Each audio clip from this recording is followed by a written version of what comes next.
Hello and welcome if you're new, welcome back if you're not. My name is Cindy and this is the Growing Wild Studios YouTube channel. Here we focus mainly on crochet related content, but we do venture out and get creative and explore things all over the fiber arts community. Today, I'm going to be sharing a little bit about my crochet essentials. With the holiday season upon us, I figured it would be a good time to share kind of a seasoned person's, experience with the hobby, what their kind of essentials are for anyone who might be expecting a gift or buying one for themselves in order to, get in and get started with crochet. I have been crocheting consistently now for about 6 years, and I consider myself an intermediate level. I really enjoy working on blankets and wearables and accessories and tote bags, things of that nature. So that is the experience that I'm talking from. I am not an Amigurumi artist, so if that is something you're interested, I'm going to link some creators down below who should be able to help you out.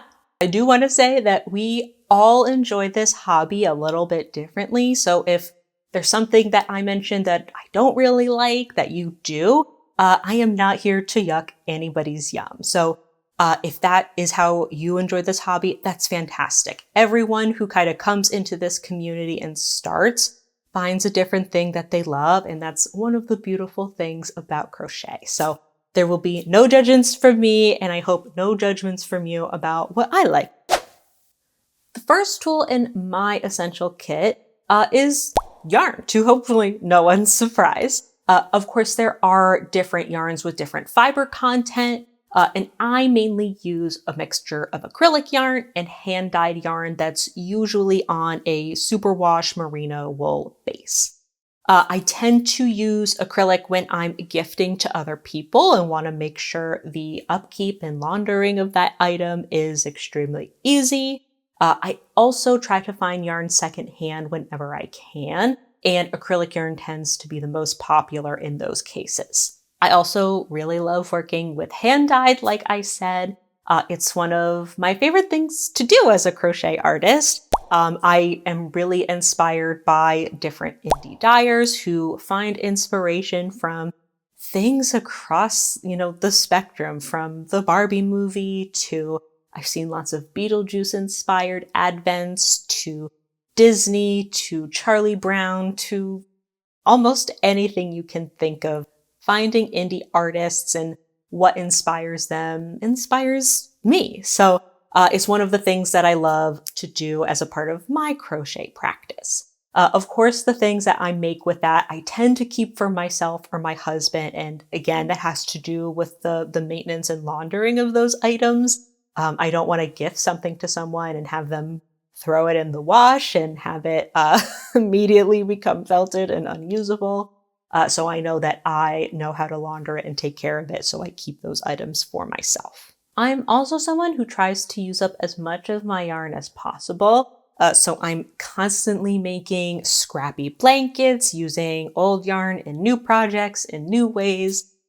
As you've heard me say many times on this channel, I'm not someone who likes to just give my yarn away unless it's to someone who I know has a very specific purpose for it. And that's just because I'm trying to live as sustainably as possible, and using up what I have is a part of that practice. My next crochet essential are hooks. I tend to use aluminum hooks because I have a little bit of an interesting style. And really what I mean are just kind of these very traditional aluminum hooks that have a pretty cylindrical shape and then a little thumb rest in the middle where it's, pushed in for your thumb. And that just works with my style. I was taught by someone who did a left-handed style but was right-handed, so I tend to hold my project with my left and use my right to move my hook, move the yarn, and then move my hook, and then move my yarn. And that just happens to not be conducive to other styles of hooks. Of course, I do have a couple of other styles. I am someone who collects hooks one by one as I need them, different sizes for different projects. So I have collected a couple of styles over the year. I do have this pink one, which I'm sure is actually like a popular brand. I just don't know what it is, but it's pretty similar. It just has kind of like this rubberized grip and still a flat little area right here for thumbs, as well as this bamboo hook, which again is pretty similar to the aluminum cylindrical with the thumb rest area. Both of these are perfectly fine, but something like a furls hook that has a very weighted base and it is, kind of contoured to the hand is not something that that works with my style. I think they are beautiful hooks. I think they're a sexy hook, if you can call something that. But I just don't like that style. For me, the basic is what I like. I've thought about getting a unified set of hooks so that all of my sizes look the exact same, other than the size of the hook, obviously.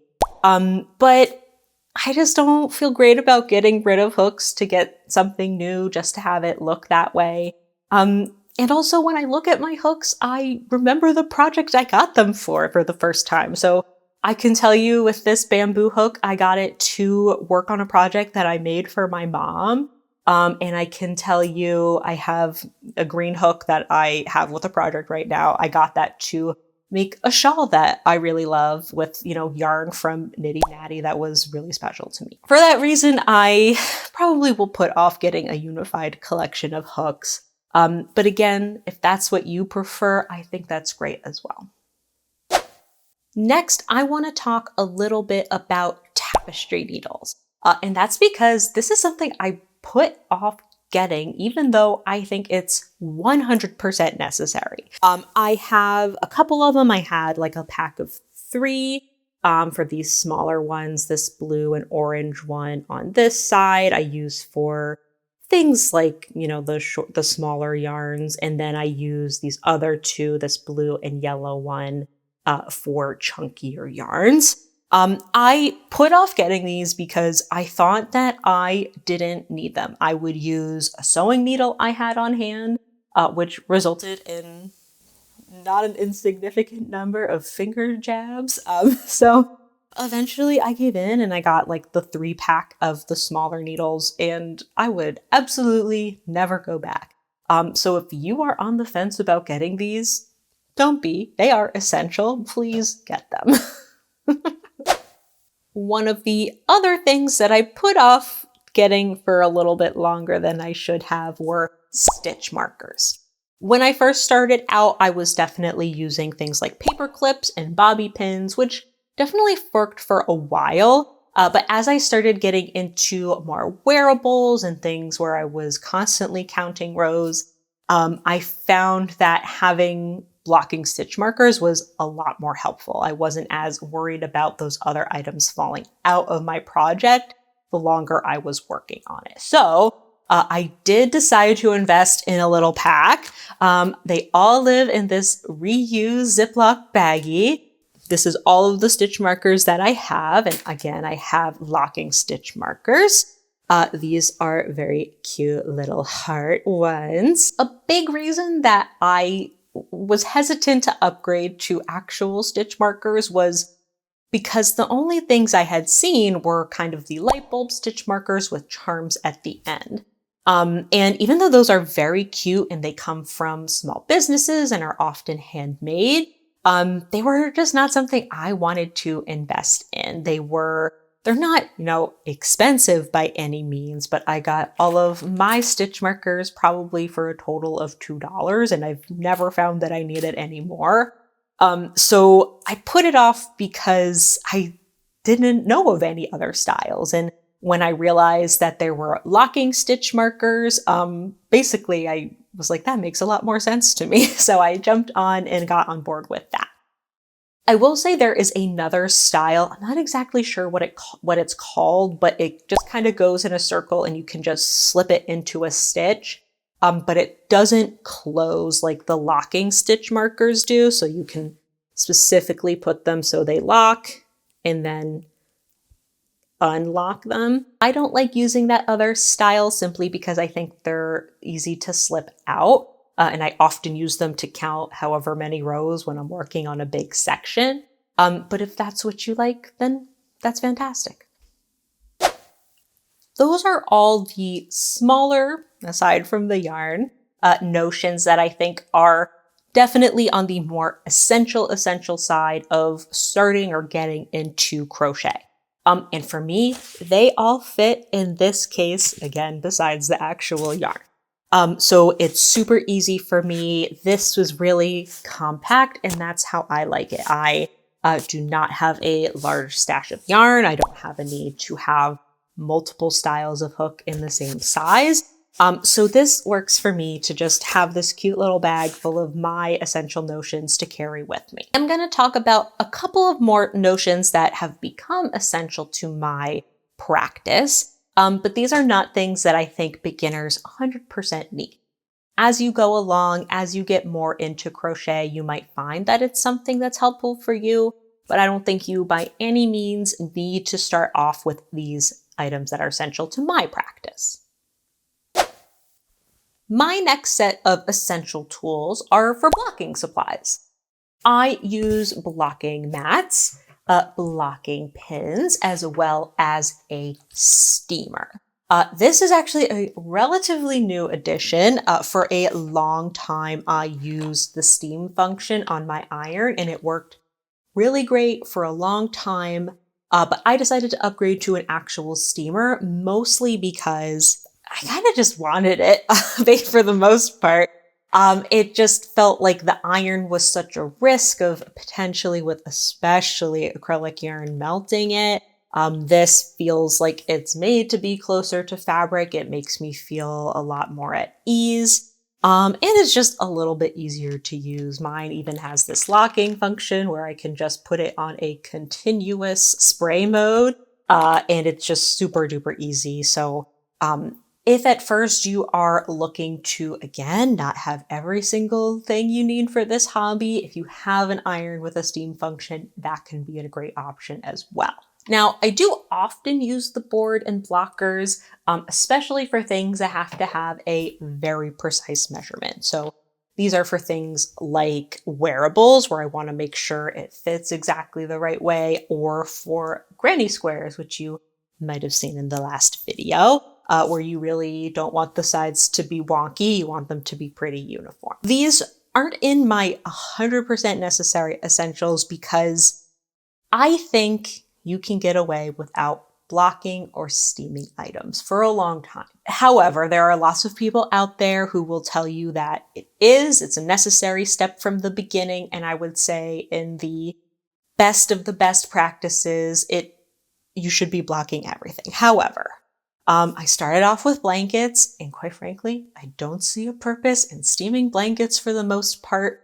There are a handful of times when, if I have some stiff stitches, I'm working with a thicker yarn, I might do it just with the steamer, just go over it in order to get those stitches just to be a little bit more loose, let them settle.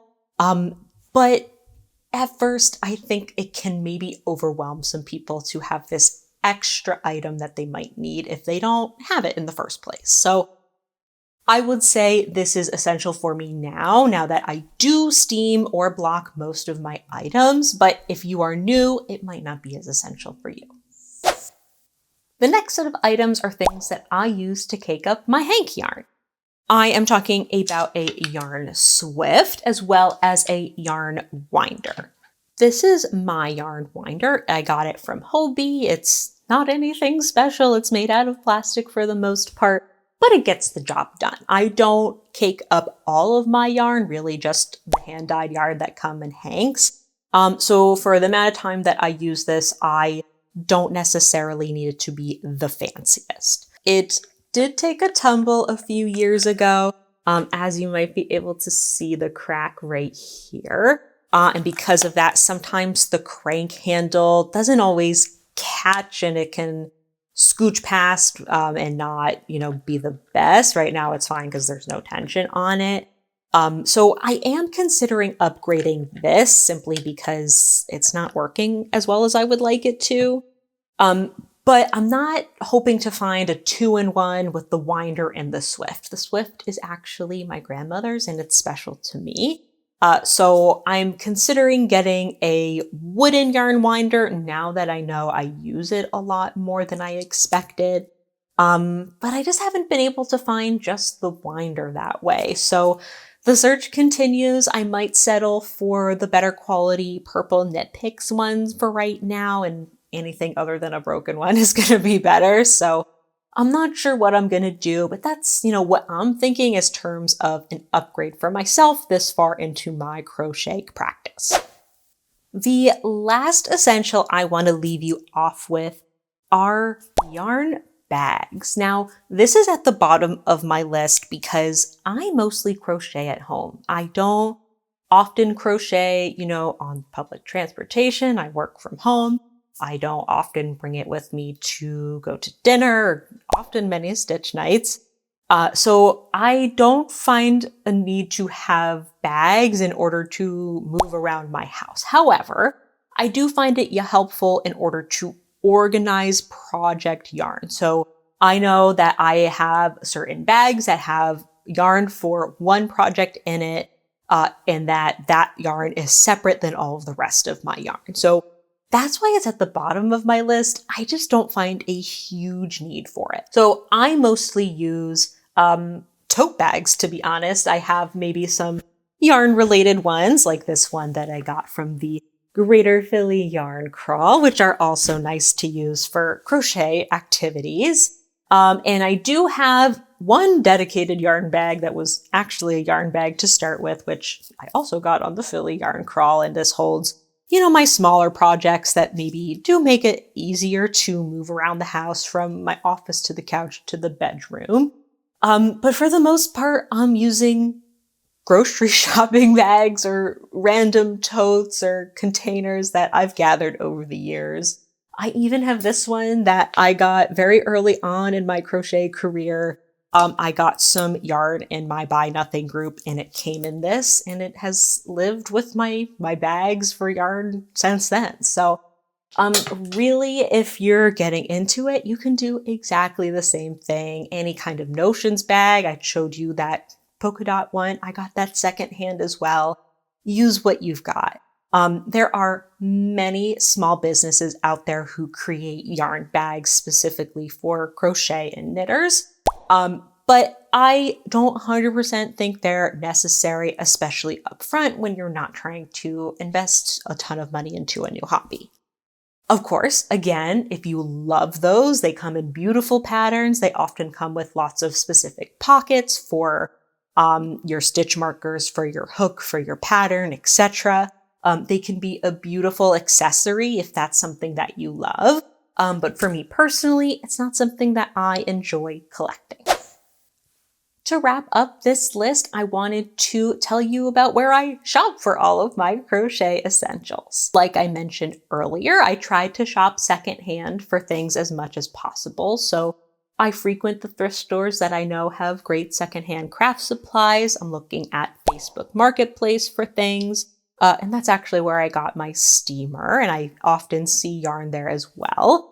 And there are a few stores that I know of that are specifically secondhand craft related. So the one in my area is called the Resource Exchange. I often go there for yarn and other supplies, and I do drop off supplies I no longer want, like the lone hank that I've had for many years and I'm never going to do anything with. And I also shop online at Make and Mend, who is based out of Maryland. All those will be linked below for you. And I also try to shop from small businesses as much as possible. The main way I do that is with hand-dyed yarn, but there are lots of other ways to support small businesses in the crochet community. You can certainly look for people who make hooks, stitch markers, bags like I mentioned, as well as some other types of notions. And buying yarn from your local yarn store, I'll mention a couple of mine below as well, are great ways to shop a little bit more responsibly for the tools that you need. Of course, that's not the exclusive way I shop for my crochet needs. I do shop from Michaels for things like Pound of Love and other Lion brand yarns. and I do shop from Hobbii time to time, as I've mentioned. But my number one goal is to always do secondhand first and support small businesses whenever I can, when my budget and my time frame allows. So those are all of my crochet essentials. I know I haven't listed every single tool, every single option possible out there. So if there's anything that I haven't mentioned, please feel free to talk about it in the comments below. And tell me what your favorite essentials are for crochet. Thank you so much for watching this video. If you liked it, I'd appreciate a thumbs up. And if you want to see more content from me, you can subscribe down below as well. As always, thank you so much for coming on this journey with me, and I will see you in the next one. Bye!